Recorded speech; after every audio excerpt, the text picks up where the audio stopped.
Happy Monday! I know, it sucks. So let's play something. I was reading the 2019 winter issue of Armor magazine, which is free of charge. Take a look, it is in the web.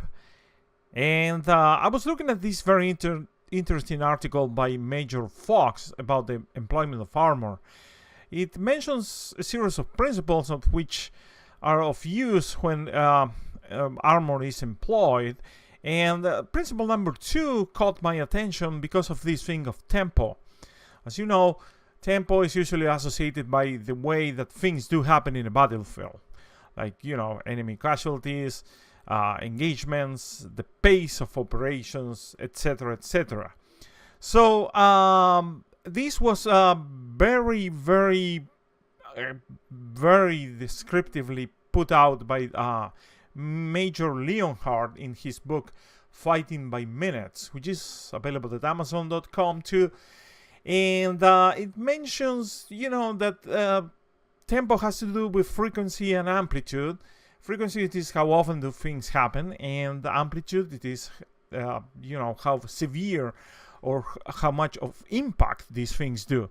So this is pretty much an old concept, but the thing that caught my eye here, it is a thing of the negative tempo, which is things that cool down tempo, things that armor can do to cool down that.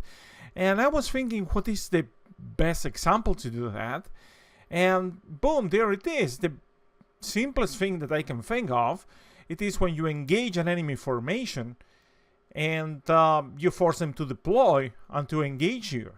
So I was out to try that in Steel Beasts. So I went and I set up a very simple scenario in the editor. I have a company of T-90 tanks advancing through a road in a high tempo operation, exploitation, or whatever, and a platoon of M19 tanks have to delay them. I am observing this, basically letting the AI to do the work by itself. That's why I have so much freedom with my camera. So these are the M1 tanks in battle position number 1. They have an alternative battle position. As soon as they get engaged or see the odds that are a bit against them, they will move out. And as you can see, the Russian T-90s are moving in total freedom through the main road, high mobility, high tempo. So there is no restrictions to their movement. And the blue objective it is to cool down the tempo.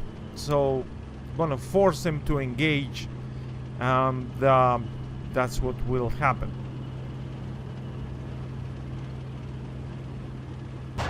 Shortly thereafter, the Russian column becomes under fire. They're forced into contact. See how they are deploying now. The movement has ceased completely, and they are forced to, you know, respond to fire. Look at them in the background, moving through restrictive terrain, trying to engage. This is something that you have to give it to the Steel Beasts AI, that you know, it will engage you, will keep you on your toes. Now you see the blue team moving out to an alternative battle position down there.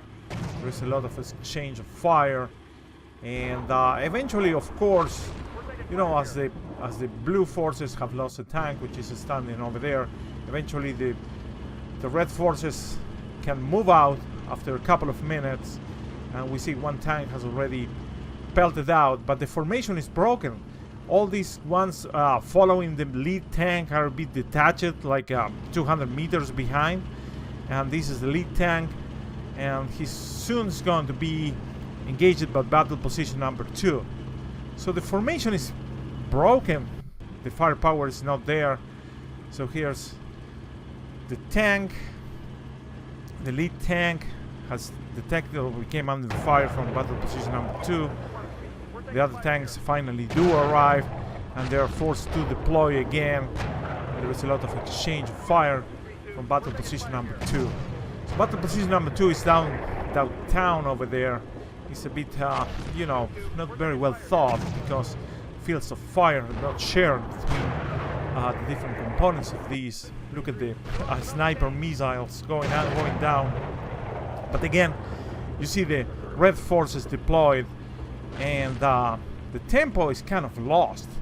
If you ask me, you know, they do win, the red forces, but it's like they have been forced to stop and engage, and their formation was broken. And that's an example of negative tempo. It's the most basic example. I'm sure that this concept, and I'm sure I will explore it with different war games that I have available. Thank you for watching.